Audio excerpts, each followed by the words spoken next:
गुरु और शिष्य का। एक बार क्या होता है कि गुरु और शिष्य जंगल के रास्ते से भ्रमण करते हुए निकलते हैं। जब वो कुछ दूर तक जाते हैं तो गुरु जी जो रहते हैं उनको एक छोटा सा पौधा, मतलब अभी तुरंत का पौधा दिखाई देता है। वो अपने शिष्य को कहते हैं कि इसको तुम उखाड़ दो। तो शिष्य जो होता है तो वो मतलब खुश होता है कि मतलब गुरु जी ने मुझे इतना छोटा सा काम किया। वो उस पौधे को तुरंत उखाड़ देता है एक हाथ से। उसके बाद गुरु जी सिर हिलाते हैं और दोनों आगे मतलब भ्रमण के लिए निकल पड़ते हैं। कुछ दूर जाने के बाद क्या होता है कि गुरु जी को फिर एक मतलब थोड़ा सा उससे बड़ा पौधा दिखाई देता है। तो वो शिष्य को बोलते हैं कि अब तुम इसको उखाड़ो। तो शिष्य मतलब पहले वाले पौधे की अपेक्षा थोड़ी सी मेहनत करके उसको उखाड़ देता है। फिर उसको लगता है कि अब शिष्य गुरु की मतलब कही हुई बातें मैं मतलब पूरी कर रहा हूँ, तो अब वो मुझसे प्रसन्न हो जाएंगे। फिर गुरु जी मुस्कुराते हैं और सिर हिला के आगे बढ़ जाते हैं। कुछ दूर जाने के बाद उन्हें एक मतलब पेड़ दिखाई देता है। पेड़ कैसा रहता है कि उसकी जो जड़ें होती हैं जमीन के अंदर फैली हुई होती है। तो वो शिष्य को कहते हैं कि अब तुम इसको उखाड़ो। तो शिष्य जो होता है वो समझ जाता है कि मतलब गुरु जी जो है वो मुझे इस पौधे के माध्यम से कुछ सिखाना चाह रहे हैं।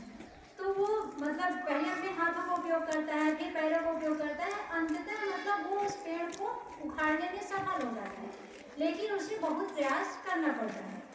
फिर गुरु जी फिर मुस्कुराते हैं और बोलते हैं आगे चलने के लिए इशारा करते हैं। फिर दोनों मतलब भ्रमण के लिए आगे बढ़ जाते हैं।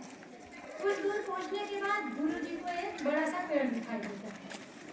फिर उसके बाद वो बोलते हैं शिष्य को अब तुम इसको उखाड़ो। तो वो देखता है और वो कहता है कि मतलब शिष्य बोलता है कि गुरु जी इस पेड़ को उखाड़ना मतलब असंभव नहीं, नामुमकिन भी है। इसको मतलब किसी भी तरह उखाड़ा नहीं जा सकता। आज का मतलब मैं पूरा जीवन अपना इसमें समर्पित कर दूं तभी मैं इस पेड़ को अपने हाथों से उखाड़ नहीं सकता हूँ।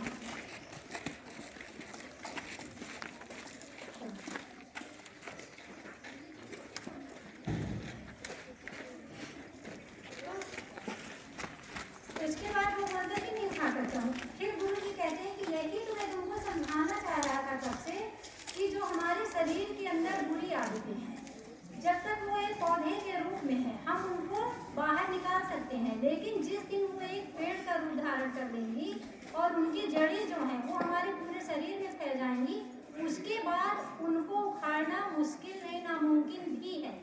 और इसीलिए मैं तुमको कहना चाहती हूँ कि जो तुम्हारी बुरी आदतें हैं उसको तुम जब पौधे के रूप में है तभी बाहर करो। तो इस कहानी से हमें क्या शिक्षा मिलती है कि हम अपना भविष्य तभी बदल सकते हैं जब हम अपनी बुरी आदतों को बदलें। अगर हम अपनी बुरी आदतों को बदल दिए हैं, बदलने में सफल हो गए तो हम अपना भविष्य बदल सकते हैं।